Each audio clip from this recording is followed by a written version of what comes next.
Assalamualaikum warahmatullahi wabarakatuh. Selamat pagi anak-anak. Sehat semua kan?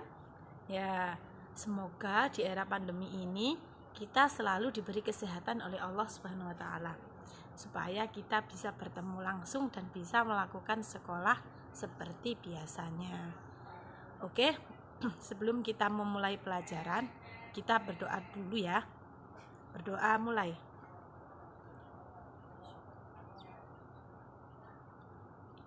Selesai. Oke, di sini Bu Arin akan menjelaskan tentang tema 1, subtema 1. Nah, kira-kira tentang apa sih Bu isinya? Nah, simak ya, disimak video ini dengan baik-baik. Oke.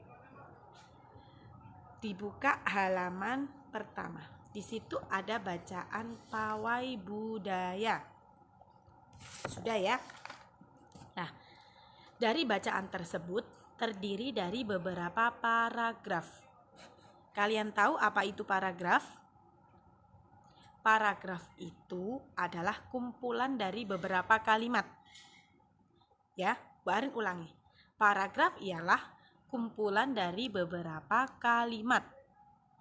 Gimana Bu cara mengetahui kalau ini termasuk paragraf? Nah, biasanya untuk mengawali sebuah paragraf ya, antara paragraf pertama sama paragraf kedua, itu di awal paragraf bagian tulisannya agak menjorok. Contohnya seperti ini. Silakan dilihat. Nah, antara baris pertama sama baris kedua ini tidak sejajar. Ya kan? Nah, cara mengetahui paragraf 1 sama paragraf 2 atau selanjutnya itu dilihat dari ini loh, Nak. Nah, ininya agak menjorok sedikit, ini paragraf 1 berarti. Lanjut. Nah, ini juga kan? Ini paragraf 2. Ini paragraf 3, ini 4, dan ini 5. Oke. Setiap paragraf itu terdiri dari gagasan pokok sama gagasan pendukung. Pasti kalian bertanya-tanya, apa itu gagasan pokok, apa itu gagasan pendukung. Gagasan pokok adalah kalimat utama atau kalimat inti. Ya, Bu Arin ulangi. Gagasan pokok itu kalimat utama atau kalimat inti. Letaknya itu bisa di awal, bisa di tengah, bisa di akhir. Nah, tergantung kalimatnya. Gagasan pokok ini yang mewakili sebuah paragraf. Jadi, misalkan manusia ini ya, manusia ini kan manusia ini ibarat paragraf. Gagasan pokoknya itu ada di kepalanya. Intinya itu kan kepala, otaknya. Nah, gagasan pendukung, apa sih gagasan pendukung itu? Gagasan pendukung itu kalimat penjelas. Nah, ada gagasan pokok, tentunya ada gagasan pendukung. Untuk apa? Kalau nggak ada kalimat penjelasnya, nggak akan bisa dipahami bacaan tersebut. Karena kalau cuma gagasan pokok saja, itu masih masih sulit dipahami. Contoh, misalkan Bu Arin punya sebuah cerita. Kalau misalkan Bu Arin buat gagasan pokok tok, contohnya kayak gini. Setiap pagi Bu Arin belanja, titik. Satu kalimat kan itu kan. Itu gagasan pokoknya. Kira-kira kalau tidak ada gagasan pendukung atau kalimat penjelas, apakah kalian bisa tahu Bu Arin belanja apa? Tentu enggak kan? Nah, maka dari itu kalimat penjelas dibutuhkan di sebuah paragraf. Kalimat penjelasnya itu apa, Bu? Nah, Bu Arin belanja sayur, belanja ikan, belanja peralatan rumah di pasar terdekat guna membuat sarapan untuk teman-teman Bu Arin. Nah, kayak gitu. Paham nggih anak-anak nggih? Kita coba lihat halaman 1. di paragraf pertama. Coba kalian sudah bisa melihat mana gagasan pokok dan mana gagasan pendukungnya. Nah, gagasan pokoknya itu ini ada di awal anak-anak. Pawai budaya sangat menarik bagi warga kampung Babakan. Stop sampai di sini. Itu gagasan pokok. Nanti silakan digaris bawahi ya, seret gitu ya. Ini gagasan pokok. Apakah kalau tidak ada gagasan pendukung kalian paham? Apa sih yang menarik dari kampung Babakan itu? Nggak tahu kan? Makanya dibuatlah kalimat selanjutnya yang disebut gagasan pendukung. Mana Bu gagasan pendukungnya? Kita lihat. Nah, gagasan pendukungnya yaitu pawai ini selalu menampilkan keragaman budaya Indonesia. Lah, yang membuat menarik itu ternyata keragaman budaya Indonesia. Terus Udin dan teman-teman tidak pernah bosan menanti rombongan pawai lewat. Tahun ini mereka datang ke alun-alun untuk melihat pawai tersebut. Kakek Udin pun terlihat sabar menanti. Terdengar suara gendang yang menandakan rombongan pawai semakin dekat. Dari gagasan pokok yang ini, adanya gagasan pendukung untuk menjelaskan kalimat yang di atas ini. Oke, silakan kalian mencari gagasan pokok dari paragraf kedua sampai paragraf kelima. Ya, cari mana itu gagasan pokok, mana itu gagasan pendukungnya. Nah, setelah itu ditulis di mana, Bu? Silakan dibuka halaman 4. Halaman 4 ini loh, Nak. Nah, ini ya. Silakan dilihat. Oke. Kalau sudah selesai, ditulis ya. Gagasan pokoknya ditulis di sini. Ini gagasan pendukung, gagasan pendukung, gagasan pendukung, gagasan pendukung, gagasan pendukung. Nah, kalau sudah selesai semua dari halaman 4 sampai halaman 6, lanjut buka halaman 10. Halaman 10 itu ini. Nah, ada berbagai macam alat musik. Maaf ya.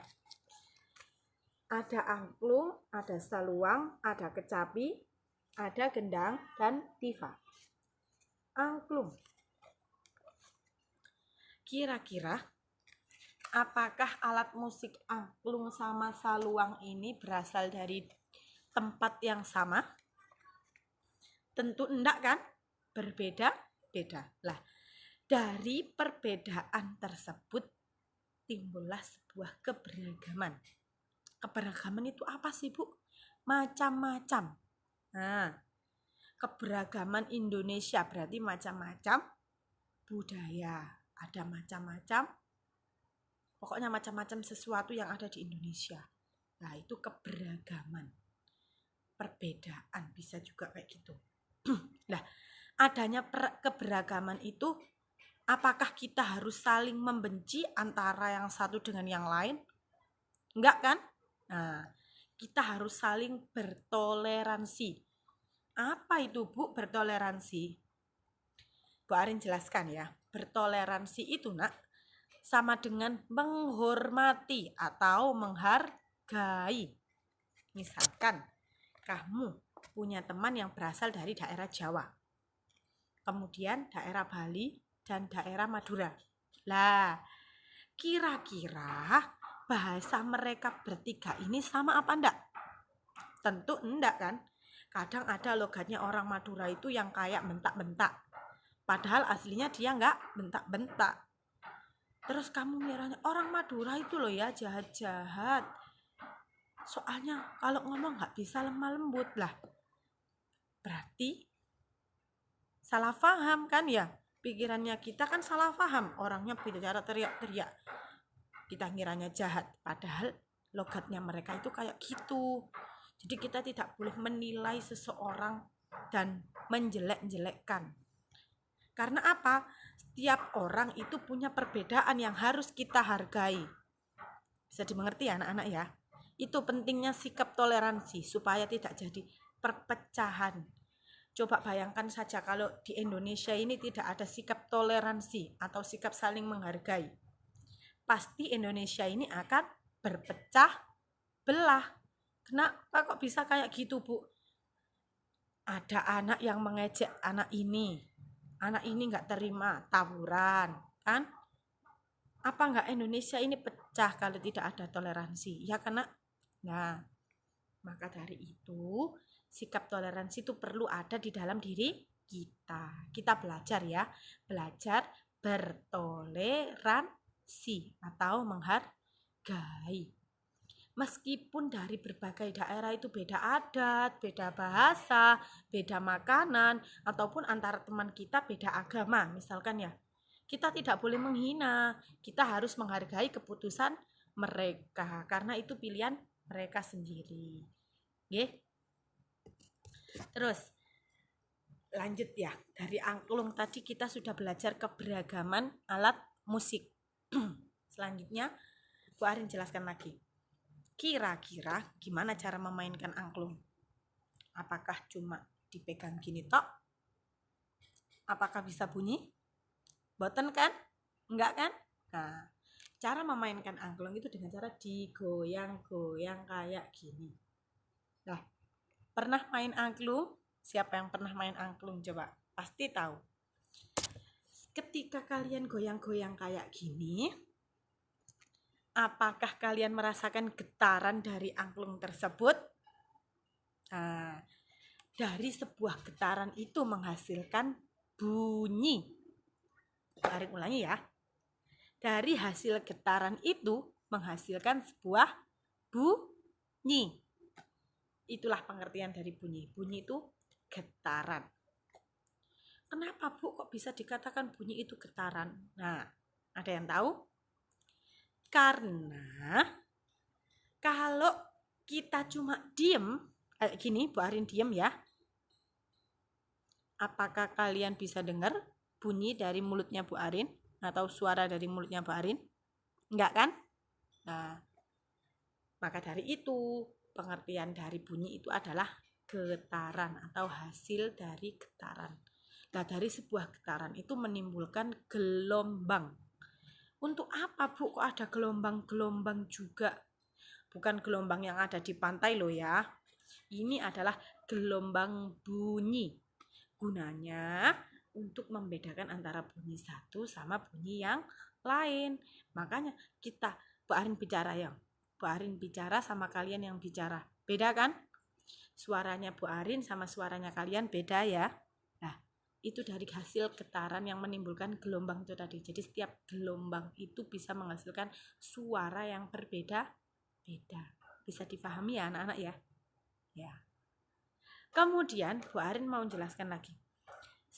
Bunyi itu memiliki sifat. Jadi nggak hanya manusia aja yang memiliki sifat, nah bunyi juga memiliki sifat. Apa sifat-sifat bunyi? Nah, sifat-sifat bunyi itu ada 3.